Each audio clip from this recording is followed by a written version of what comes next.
düşerik seninle ata. Seninle kamaldı dünyanın önüne. Karanlık mezardan neler çekirsen, elene rahattır yüreğim seninle.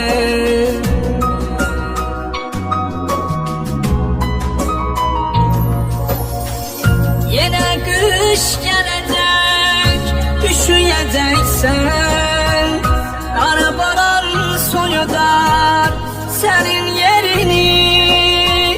Gelin torpağına yüzümü koyun, nefesimi siler belki kabrini.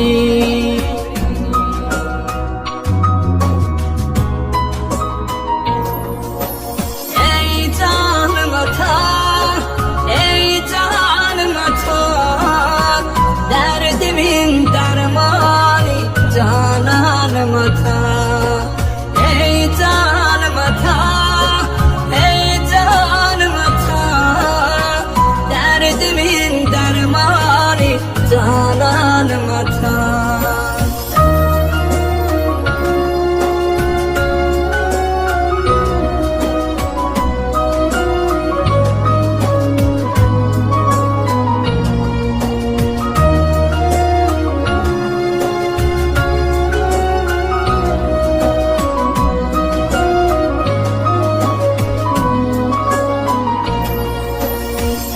Her gün ağlayıram hayata sensiz.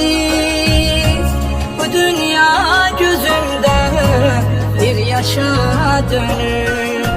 İllerin hasreti benim kalbimde, yığılıp bir yere bir taşa dönür.